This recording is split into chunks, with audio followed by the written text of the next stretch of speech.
Alright, what is good, y'all? Hope you guys are doing well. Hope you guys are having a good trading week so far. It's NFP week, so this is the week that you want to be a little bit more conservative and you do not want to over leverage. You don't want to get in a bunch of trades. You want to only wait for those really good setups. So today I want to talk about two setups that I saw. One of them I did not take, one of them I did take.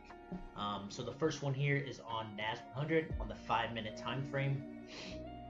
We have got a nice break of structure here to the upside. As you can see here, we broke this lower high right here, making a higher high, and this is minor structure. This isn't this major structure here, but it's minor structure. Still a break of structure though on the lower time frame, and we created this demand zone right down here. So we've got demand. So we've got this demand zone right down here, created by this bullish engulfing candle, and it created a nice gap indicated here by these gold lines. The gap is from the top of this bearish wick to the bottom of this bullish wick. So this is I just call it a gap. Some people will say fair value gap, whatever you want to call it. To me, it just makes the trade a little bit higher probability to play out. Because there's liquidity here and it needs to fill this gap in order to continue back bullish. So we can go ahead and play this bar by bar and see what happens. And this is exactly how I had it drawn up right around this point. Before I was even thinking about entering, you always want to make sure you're reading the candles once it comes to the zone. So we had a big bearish push here and it just barely tapped that demand zone. So I was hoping that this candle would close, there would be another bearish candle would close in here, and then a bullish candle that would break that candle to get a nice break of candle entry. But as you can see, boom, we have a huge just push up.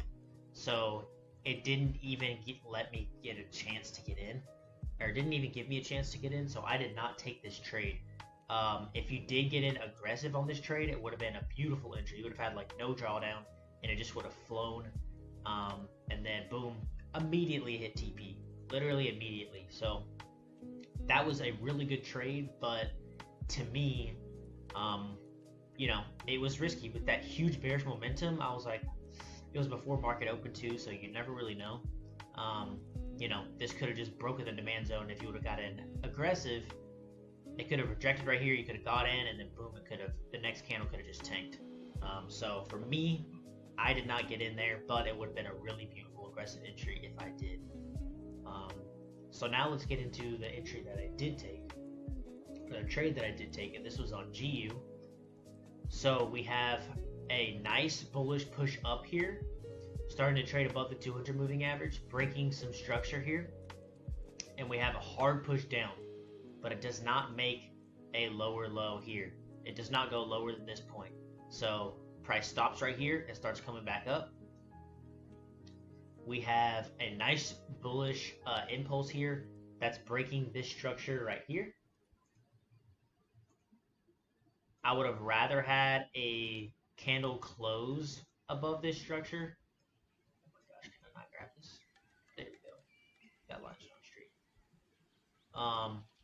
I would have rather had this blue bullish candle close above this structure, but it did wick pretty high above, then came back down, created this nice demand zone from that bullish impulse, and we tapped in. Let's go next bar. That is where I got my entry, right on the break of that bearish candle.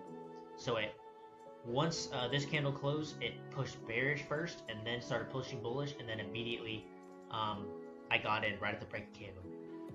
Unfortunately, I did get some slippage, so I really got in like up here. But that's the entry right there, right at that break of candle. And another great reason, or a great thing about this trade was these two instant rejections off this zone. We never got a candle closed inside the demand zone. And every time it came in, tapped in, rejected. Tapped in, rejected hard. And went all the way back up to break this candle. That is the type of entry you want when you're trading supply and demand on the lower time frames. It just shows that price is highly likely to just reject this zone if we don't get a closure with it. So, got in right there at the break. This is a 1-to-1. We had some bearish movement and created another demand zone actually from that big bullish impulse. It's just creating demand zone after demand zone, and as you can see, we hit TP, and then price starts stalemating a little bit. My original target was going to be up here to fill this gap here, and then there's obviously a big supply zone right here. But with it being, you know, NFP week, I'm like, I'm just going to take the 1-to-1. So I ended up closing my trade there. So I did not get that beautiful NAS trade that I wanted, which would have been like a 1-to-2, 1-to-3. And that's the one I really wanted, but I just wasn't confident in that impulse, in that like aggressive impulse entry. So I waited, and then literally like a minute later, I was looked at GU and this trade was starting to set up. So I started watching this one because I was like, all right, Nasdaq's taking off without me. So I ended up just taking this, and as you can see, a quick TP. So I hope that you got something valuable out of this video. Quick little video on some setups, one that I saw and then didn't take, one that I did take. So I hope that you guys are having a good week. Let me know in the comments below if you got anything valuable out of this video. So I hope you guys are having a good week. Again, trade cautiously this week. Do not over leverage. I actually under leveraged in this trade because it's NFP week, because you just never know how price is going to be. Sometimes your setups play out perfectly during NFP week, and then sometimes shit hits the fan. So I wasn't going to play aggressive and like start risking 2%. No, that's stupid. So yeah, caught a nice dub this morning. It wasn't a huge trade, but it was a nice 1-to-1. So I hope you guys are doing well. Please like this video and subscribe if you got anything good out of this. And yeah, comment below anything that you may want to talk about. I'd love to start some conversations with you guys in there. So appreciate it. See y'all in the next one.